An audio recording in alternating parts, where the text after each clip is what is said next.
సత్యసాయి జిల్లా గోరంట్లలో మహిళా హోంగార్డు ఆత్మహత్యాయత్నానికి పాల్పడడం కలకలం రేపుతోంది. కారు డ్రైవర్ల వేధింపులు తాళలేకే సూపర్ వాస్మాల్ తాగేసింది హోంగార్డు ప్రియాంక. గోరంట్ల పోలీస్ స్టేషన్లో హోంగార్డుగా పనిచేస్తున్న ప్రియాంక తన్ను కారు డ్రైవర్లు మైను, షఫీ వేధించారని ఆరోపిస్తోంది. వేధించడమే కాకుండా తనపై సీఐకు అవాస్తవాలు చెప్పారంటూ ఆవేదన వ్యక్తం చేసింది. సీఐ ఏం జరిగిందని అడగకుండా క్వార్టర్స్ ఖాళీ చేయమని ఆదేశించారని వాపోయింది. దీంతో జీవితంపై విరక్తి చెంది సూపర్ వాస్మాల్ తాగుతున్నానంటూ ఒక సెల్ఫీ వీడియో తీసింది. చనిపోవాలనే ఈ నిర్ణయం తీసుకున్నానని, తన చావుకు కారణం మైను, షఫీ అంటూ సూపర్ వాస్మాల్ తాగుతూ ఆరోపించింది ఆ వీడియోలో. ప్రస్తుతం బాధితురాలి ఆరోగ్య పరిస్థితి విషమంగా ఉంది. ఆమెను హుటాహుటిన అనంతపురం హాస్పిటల్కు తరలించారు.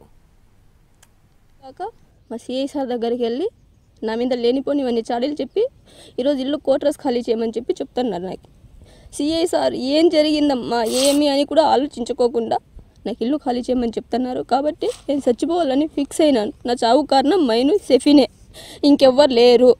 నేనైతే చచ్చిపోవాలనుకున్నాను. కారణం ఎందుకంటే మైను అనే ఒక కార్ డ్రైవరు, షఫీ అనే ఒక కార్ డ్రైవర్ ఇద్దరు కలిసి నన్ను హరాస్మెంట్ చేస్తున్నాడు.